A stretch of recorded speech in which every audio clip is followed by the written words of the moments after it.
اپنے سامنے سے کھانا، اپنے سامنے سے کھانا۔ کہنے کھانے کی 3 قسم ہوتے ہیں، ایک کھانا جو ہے وہ ظلم کا ہوتا ہے، ایک جو ہے وہ اکرام کا ہوتا ہے اعتدال کا، ایک جو ہے وہ ظلم کا ہوتا ہے۔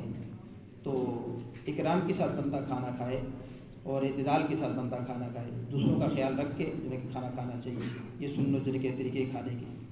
اور ایک سوال ہے کہ اللہ اور رسول سے محبت کیسے جو ہے کی جائے۔ اللہ اور اللہ کے رسول سے محبت، ان کے تذکرے کریں گے محبت ہو جائے گی، جس چیز کے تذکرے ہوتے ہیں اس کی محبت دل میں بیٹھ جاتی ہے۔ تو جتنا اللہ کا تذکرہ ہوگا، اللہ کے رسول کا تذکرہ ہوگا، اتنی محبت بیٹھ جائے گی۔ قطب الدین بختیار کاکی رحمۃ اللہ علیہ فرماتے ہیں کہ ان کا لمبا چوڑا واقعہ ہے، تو ماں جو ہے وہ اسی طریقے سے اللہ کی باتیں ان کے سامنے کیا کرتی تھی۔ بیٹا اللہ سے مانگو، بیٹا اللہ کھانا دیتا ہے، بیٹا اللہ پانی دیتا ہے، بیٹا اللہ فلاں دیتا ہے، فلاں دیتا ہے۔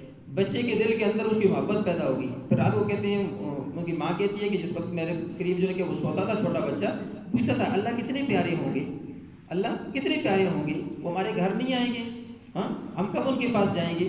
انہیں اس قسم کی جو ہے کہ باتیں کر، جب ان کے تذکرے ہو کے محبت بیٹھ گئی، ہم اللہ کو دیکھنا چاہتے ہیں، اللہ کو کیسے دیکھیں، اللہ کے پاس جائیں۔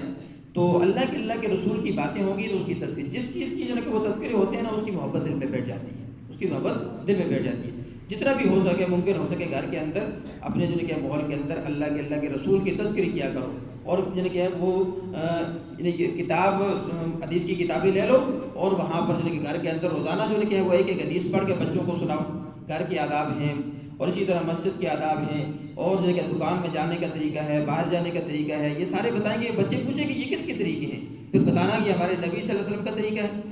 اور ہمارے نبی صلی اللہ علیہ وسلم کون ہیں؟ وہ اللہ کے بھیجے ہوئے پیغمبر ہیں، جن کے اوپر قرآن نازل ہوا ہے۔ تو اس طریقے سے جب ان کے تذکرے زیادہ ہوں گے تو انشاءاللہ جو ہے کہ اللہ کی محبت بھی بیٹھے گی، اللہ کے رسول کی محبت بھی بیٹھے گی، اور پھر اللہ کا ذکر جتنی کثرت سے ہو سکے کیا جائے۔ اللہ کی محبت کے لیے اللہ کا ذکر یعنی کہ تنہائی کے اندر بیٹھ کر، آدمی جس وقت کوئی بھی نہ ہو نا، یکسوئی ہو، اس وقت اللہ کا ذکر کیا جائے۔ اللہ کے بہت سارے صفاتی نام ہیں، ان ناموں کے ساتھ لا الہ الا اللہ روزانہ آدمی 300 مرتبہ کم از کم لا الہ الا اللہ، اور 500 مرتبہ اللہ اللہ اللہ اپنے دل کی جن کہ وہ دل کو نشانہ بنا کر، یہ جو ہے کہ بائیں سائڈ پہ جو پستان ہے، اس کی 2 انگلیوں کے نیچے کی جگہ کو نشانہ بنا، 2 انگلیوں کی نیچی جگہ کو نشانہ بنا کر اللہ اللہ یعنی کہ ایسے ضرب لگا کے نا وہ دل کی طرف متوجہ کرے، دل کے اندر اللہ کی محبت اترے گی، دل کے اندر اللہ کی محبت اترے گی۔ مولانا اشرف علی تھانوی رحمۃ اللہ علیہ فرماتے ہیں کہ اللہ سے اتنی محبت ہو گئی ہے، اللہ کا نام لیتا ہوں تو 32 گھنٹے تک میری زبان میٹھی ہوتی ہے، 32 گھنٹے تک میری زبان میٹھی ہوتی ہے، جیسے میں نے ابھی برفی کھائی ہے۔ تو اس لیے کہ اللہ کے رسول کا ذکر ہوگا، تذکرے ہوں گے تو انشاءاللہ اللہ کی بھی محبت آئے گی، اللہ کے رسول کی محبت آئے گی۔ اور میں کن صورتوں میں کہ سوال ہے کہ کن صورتوں میں غسل واجب ہو جاتا ہے۔ غسل جو ہے واجب ہوتا ہے جنبی جب آدمی ہو جائے، احتلام ہو جاتا ہے، بیوی سے امبستری ہو جاتی ہے، تو اس وقت جو ہے کہ غسل واجب ہو جاتا ہے۔ نمبر 5 کہ دجال کے فتنے سے بچنے کے لیے کوئی عمل بتائیں۔